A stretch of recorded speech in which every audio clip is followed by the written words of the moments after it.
Go Bucs, go Bucs. Go Bucs, go Bucs.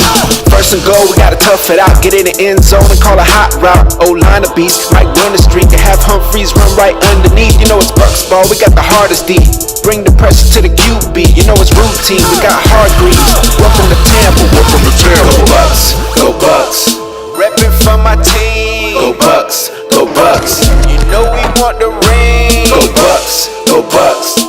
Welcome to the Bay. Go Bucs, go Bucs. Tune in with BUCNBLAKE. Bucs back, we can run a toss. Mike Evans looking like Randy Moss, and Jameis making play after play. On the defense, you can't stop Levante. On my boy McCoy, who you can't avoid. At the Raymond James, you about to feel the pain. If you a Bucs fan, make a lot of noise. If you a Bucs fan, make a lot of noise. Go Bucs, go Bucs.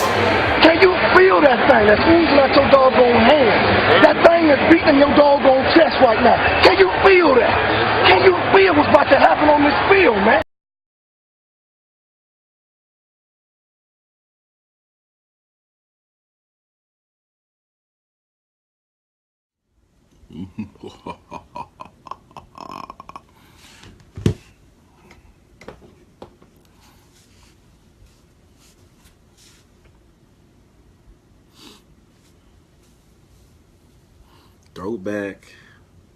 Throwback people, come on baby.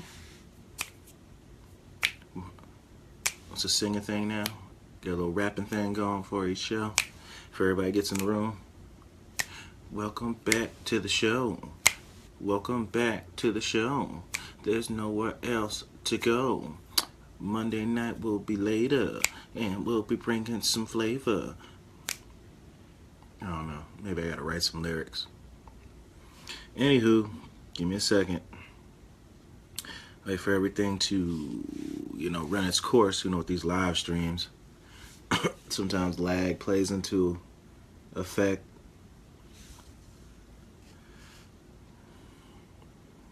It's gonna be an interesting one here. I still haven't decided.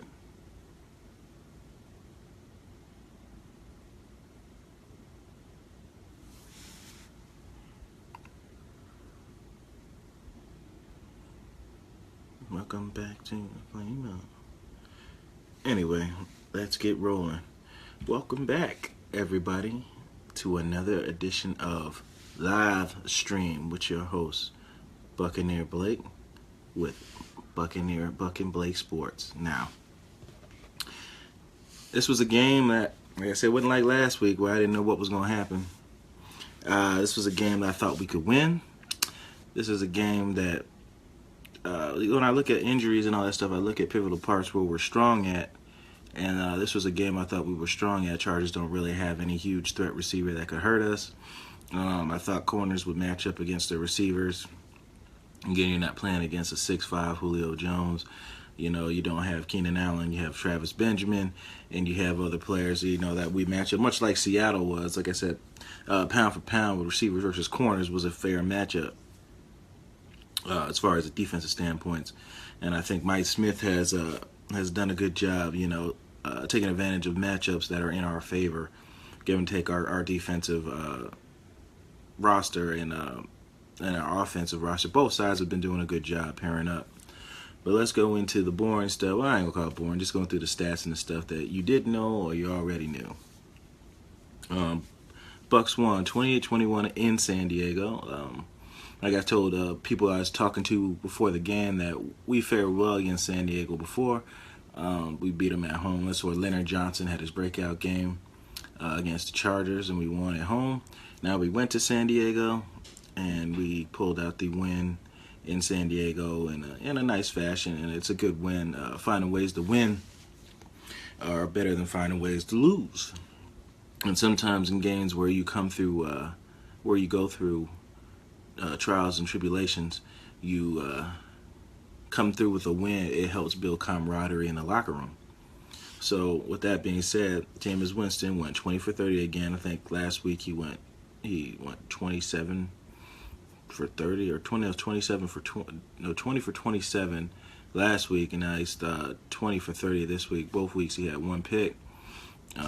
Forcing the ball to Mike Evans and throwing an interception.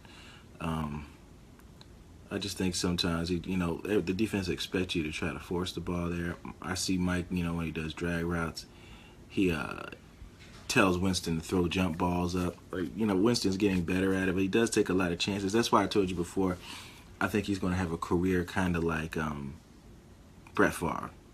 And that's why I call him Black Favre, because he takes a lot of chances. And like in that Seattle game, he threw a lot of passes back across his body into the defense and into the coverage. And luckily, we didn't get any picked off. But it's a high risk, high reward kind of thing. There were first downs, they moved the chains. That's the thing what we needed.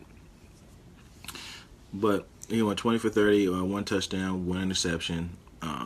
Great breaking tackles. Like God, like I tried to tell Daryl before with the 40-yard dash, you don't have to be fast to be elusive.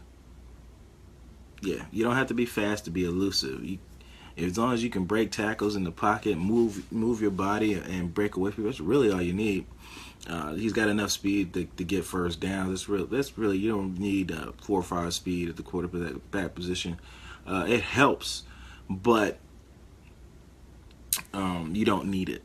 And sometimes when you have that, you rely on it too much and not rely on your natural abilities and your throwing abilities.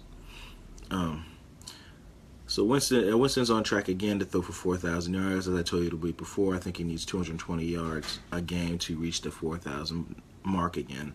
And he came up with 280 this week. He actually came up with 220 last week exactly. So he's right on pace to throw for 4,000 again.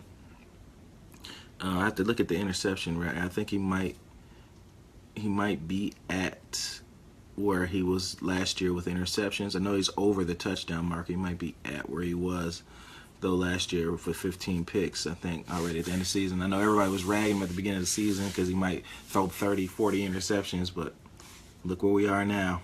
Look at me now. Oh, look at me now. I'm getting paper. No, I'm kidding. Two games over 500. It's just really just sticking together. Doug Martin, 17 carries, 45 yards, 1 touchdown. Jacquez Rogers, 7 carries, 29 yards. His big play of the game was that swing pass, extended handoffs. Remember I told you about that before. Their swing passes are extended handoffs. Get him open field, break 1 tackle, and you get 10 to 15 yards. Great. That's a great play. Doesn't have to be a touchdown. Mike Evans, is held pretty low, 3 catches, 38 yards. But again, in football, it's not all about individuality or individual stats. Oh, Mike Evans didn't do anything. Yeah, he did. He actually did a lot. He helped Cameron Brate, 6 catches, 86 yards and a touchdown, and Freddie Martino, 4 catches, 56 yards. Succeed in this game. And that's where it's at. And that's why, players like Jacquez Rogers just able to get open underneath, because you're rolling so much coverage to one man.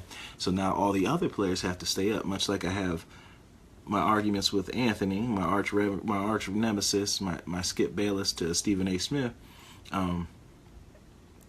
He always argues, about, Gerald McCoy not delivering in key situations. So I kept saying, I said, if you're attracting that much attention on the offensive line with picking up 2 guys on you, everybody else has to pull their part, because they're in one-on-one matchups. You have to win your matchups. If you can get one-on-one in this league, that is what you want. That is what you look for. You're not just going to be running open downfield. This is a professional sport. If there's people running open downfield, then people need to be fired and people need to be cut, because you're a professional. They shouldn't be running downfield.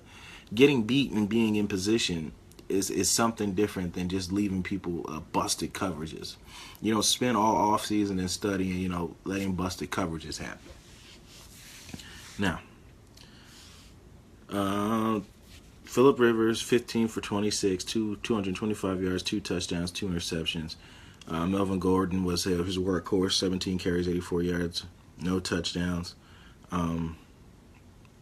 Min, 2 catches, 49 yards and touchdown. Ty Williams, 2 catches, 47 yards and touchdown.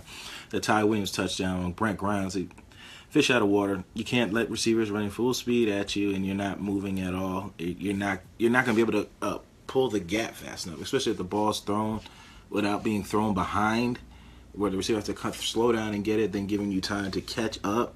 You're just not going to get them. Same thing happened to Bradley McDougall later on in the game, where Phillip Rivers threw a good ball to Travis Benjamin, and he just couldn't come up with the catch. Again, fish out of water. You cannot be moving your feet and the receiver's running full speed. That's kind of where, the DBs are trying to guess what the route is, And by the time you realize he's running a streak, it's too late. And almost got to take a illegal contact penalty. It's 5 yards and a first down.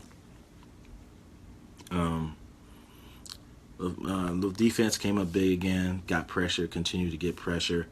Did Noah Spence get another sack? I think he would have had one, but the one he got a hands to the face penalty that he would have had a sack that play. But Gerald McCoy and Robert Ayers came up with sacks. Keith Tandy came up big, and Levante David came up big with the picks. We'll get back to that in a second. San Diego, I think they had some offensive line out, so we were able to get good pressure in that, and able to rattle Phillip Rivers. Phillip Rivers is a hell of a competitor. He's from the Carolinas, much like myself. Just a great competitor. My model football player, I have to say, that's a football player if you want to put a face on it. I just think he got the short end of the deal. Remember, he was supposed to be a giant, and Eli was drafted to the Chargers, and we all know how that go. Eli's dad said he didn't want to play for him, so they traded picks. Eli won 2 Super Bowls. Phillip Rivers is team is about to be moved to Los Angeles. It's crazy how things happen, but he's a country guy. He's just a simple man, wants to live with his family and all that. I can't knock him that much. He's just having fun. Hopefully one day he gets a decent enough team before he rides off into the sunset, because I think it'll be a while for the Chargers to find another franchise quarterback. But this one was tough. I got to come to my breaking points. This one was tough. Now, I was watching the game. I thought Levante David might get the breaking point. Levante David might have got it, but they scored in the ensuing. So that wasn't the straw that broke the camel's back. The straw that broke the camel's back this week that gets my breaking point. The breaking point was Keith Tandy's interception in a scoring position for the Chargers, where Phillip Rivers tried. Keith Tandy thought he was out of position. Keith Tandy was in perfect position. That's why he was able to turn his hips, elevate, and come down with the catch in the end zone. And that is what sealed the game. Of course, getting the first downs and all that. But that was the straw that broke the camel's back, was Keith Tandy's pick that sucked the air out of San Diego Chargers. Phillip Rivers threw his helmet. That was the point. And like I said before, you can't really, knock things when you win games as much. There's not much to go over. When you win games, there's a lot to say when you lose. There's like I said, you're getting to enjoy this team. You saw a bad team last year. Lord knows the years before that. But I knew things would change once you got quarterbacks. Much like I'm happy to see the Raiders, doing things well. I told you, once Al Davis dies, that team would turn around. And you get to watch it. Now these teams are turning around. I don't know what's going on with Carolina. They just look like they don't want to play anymore. But let's give a brief Saints game. I really don't know what to expect in this game. The Saints, I really don't know. All I know is I'm happy I'm not playing Jimmy Graham anymore. But I really don't know what to expect. The defense hasn't really been that good. Mike Evans will fare well against their corners. Got to get the run game going. Got to stop Drew Brees. Got to get pressure. We always have a tough time with that. And just come down with 5 in a row. Hopefully finish, put ourselves stronger in the playoff push. Like I said, I don't want to talk about that stuff. You know me, I never go, oh yeah, we're a playoff team. It's always with me, one game at a time. One play, one practice, one game, one play, one game at a time. That's all I take. Try to move so fast, you miss things. Enjoy the moment. That's like you more. Enjoy the moment with your Raiders. Don't put your team in over, expected expectations. Just enjoy the moment. You've watched mediocrity for far too long. You've watched mediocrity for far too long. Just enjoy your moment. Whether it comes on with a Super Bowl or not, just enjoy it, man. Like I said, the Saints game, I really don't know what to expect.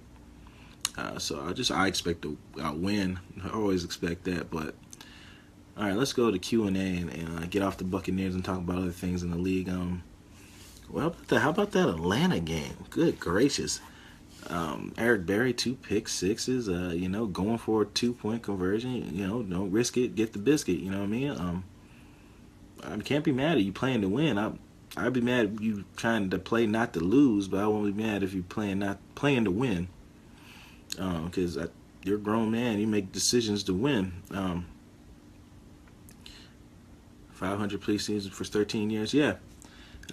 So I said, enjoy your moment, man. I said, don't let people ruin it and say, oh, well, if you don't win a playoff game, oh, if you don't win the Super Bowl, then it don't mean crap. Like, shut up.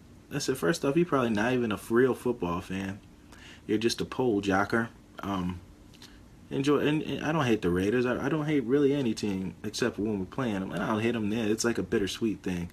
And just enjoy your moment because you've waited so long. It's much like life, man. I keep saying that thing. Just enjoy your moment. We all try to live things so fast. And you don't learn that till you get older. You don't learn it till you get older. Very rare learn it when they're young, but you don't learn that till you get older. You don't realize that people you grew up with, maybe you should have spent more time with. Maybe you should have said something you shouldn't have said. Maybe you're just enjoying things. And much like myself, I've lost more friends than anybody could even imagine, but that's all I really think about. At the end of the day, when you're old, you know what you're going to say? You're not going to say, I wish I hadn't have done that. I wish I hadn't have done that. You know what you're going to say? You're going to say, I wish I would have done that. The things you wish you should have done that you didn't do. You were complacent. You just, didn't make any decisions. If you're not making enough mistakes, then you're not making enough decisions.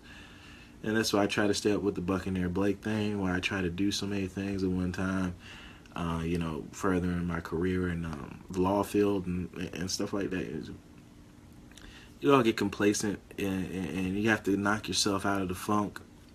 And you just have to, push forward and do things with yourself and with people you care about and stuff like that.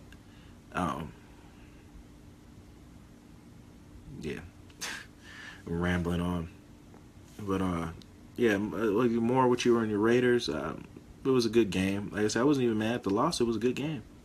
No team. I really thought that game deserved to be in a tie, but by both teams not wanting to seize the game.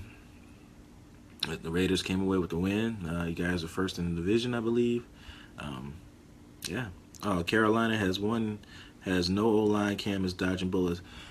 Carolina. Oh, God. Where do I start with that? Well, I said this last year. I said this at the beginning of last year. I said, don't be surprised if the team doesn't do well when Kelvin Benjamin comes back. Well, what do you think if Kelvin Benjamin comes back? He's their #1 receiver. I say that because you don't feel pressed to throw to one player. You have more speed than Kelvin Benjamin. Doesn't really have speed.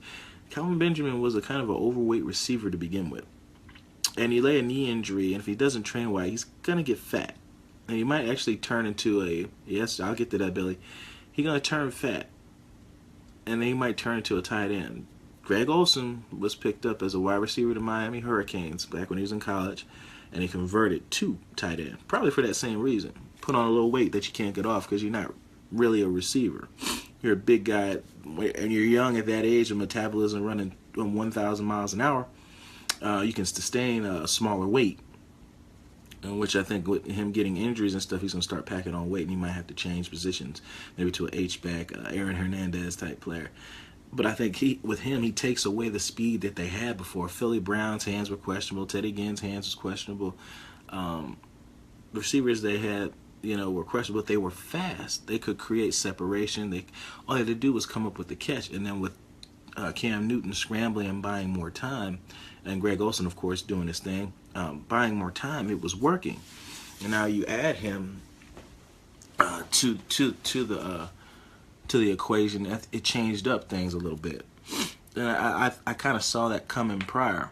Now, mind you, they probably had the worst offseason I've ever seen in my life. I've never seen a team cut, I think, 3 rookies from that draft. 3 out of 6 picks, if I'm not mistaken. If somebody could check it, or I'll check it while we're talking. You cut 3 out of 6 picks in one draft, and none of your picks were offensive linemen. You didn't address your O-line. Your O-line is kind of old and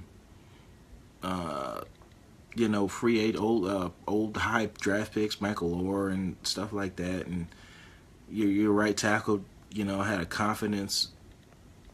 I'm sorry, I'm looking up Carolina's cuts of the picks. He got a confidence shatterer with playing Von Miller in the Super Bowl and basically, costing his team again. I ain't gonna say him specifically. The receivers dropping those passes kind of hurt as well. And then, just not coming up with big plays when you need it. That'll hurt. Yes, Billy Adams, bad boy Billy West. Yes, Josh Norman hurt as well. There's 2 sides to that story, Billy. Like I said, I don't know if you know this. Josh Norman's from Coastal Carolina. Him and Mike Tolbert were actually teammates together from Coastal Carolina. That's down in Carolinas. I know about my Carolina teams. I don't want to word this. He never started his entire career up until that last year where everybody learned his name. And then you want to come and ask for Richard Sherman money after one season when Richard Sherman has won a Super Bowl, has become an All-Pro before he was even 25 years old, 26 years old. And you want that kind of money after one season. And Panthers were kind of in a bind to do it. You didn't really have any other seasoned players. You really didn't have any young talent. So you kind of were forced to, throw the money at them. And then they rescinded on it because, if we give all this money, then that means we got to pull up somewhere else. Because I'm not sure. I think Carolina's cap situation is kind of in a bind. So that might have been one of the reasons or why they decided to rescind on the franchise tag offer. And Washington, of course, Washington's always done that. They always pick up big-name free agents. Daniel Snyder is much like Jerry Jones and much like Al Davis. They're the guy that's the bar that only goes for the girls with the big breasts and the pretty faces. Things that look pretty that everybody go, wow, he's got that. Or the shiny car. Josh Norman was a good pickup for them. He's a great competitor. But what didn't surprise me when the Redskins picked him up. They just always done that in the history of the NFL. Much of the time it hasn't worked out because they don't really have a scheme or a plan to work out picking up all these free agents. But in this time it did. What was that before I rambled about Carolina? The Saints been hanging in there. Atlanta, I think our division is one of the hardest teams. Our division now has 4 franchise quarterbacks in it. Think about that. Our division now has 4 franchise QBs in it. 4. AFC North I used to think was one of the best. The Patriots division is probably one of the worst. But I think 4 franchise quarterbacks in it. Jameis Winston, Drew Brees, Cam Newton, and Matt Ryan. That's crazy. Every week is a battle. Well, at least 6 games out of the season, division games is a battle. That's just insane. And that's why we struggled all the time with, hey, you got to play against and some of those QBs at the time were at the top of the league at that time, and we didn't have no franchise QB. We had Josh McCown and I think they're trying to hold on to him as long as possible. I think what's talking about? Josh McCown, Jeff Garcia, Bruce Gradkowski. It's just one after the other. Josh Freeman. All in all, I mean, Freeman's one good season. He did well with less. Sammy Stroudder, Mike Williams, Mike Clayton. It's a pretty mediocre team. Andrew Cadillac, Ernest Graham, Kellen Winslow Jr. after the injuries. I think he did, gave us a rise, a 10-6 season that we got screwed out of the playoffs because of the Lions game. I think we let a lot of key parts from those teams you know, that we could have kept around now probably would have helped out later on. Like now, they would have been seasoned veterans. Michael Bennett would have helped. But when you change a culture in a team, it will make players want to stay here. It will make players want to stay here. And the backing of fans, backing of your community, makes people want to stay here. I get it, Andrew. I get it, Billy. I get it, Anthony. We've watched mediocrity for so long, and you want to kind of just go numb. But let me tell you, from somebody who used to going numb on emotions, you can't do that because it's kind of not fair to the ones that are actually trying. It makes them feel unwanted, unappreciated. And you don't want that. No, leave. That's just as a player. If I really feel the backing of the fans, I really am playing for you. I really am playing for you to be able to talk crap to your friend, for you to walk around with your shirt on, your hat on, and wearing it with pride. Whether we won or lost, we fought for you. And we just both have to live with the outcome. Whether you're going to win or lose games, it happens, man. Just be competitive. Like I said, I think everybody only wants to live in the moment. Live for the total outcome and not enjoy the ride. Yeah, Drew Brees might be done. I don't know. The New Orleans is trying to hold on to him as long as they can until they can find another franchise. I mean, what else are they gonna do? They go back to poverty. Give me a second. I'm still trying to figure out that how many draft picks did Panthers cut in 2016?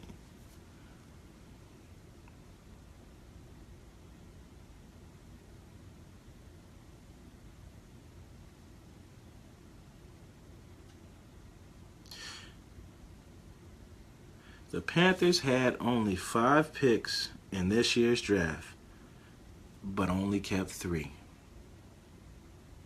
So I said 6, it was 5. You had 5 picks, and you only kept 3. The team announced that 5th-round cornerback Zach Sanchez and 7th-round tight end Barry Sandlin were among the cuts today. The Panthers also released Stevie Brown and defensive tackle Kyle Lavari. I don't need to hear all that. Kevin Norwood.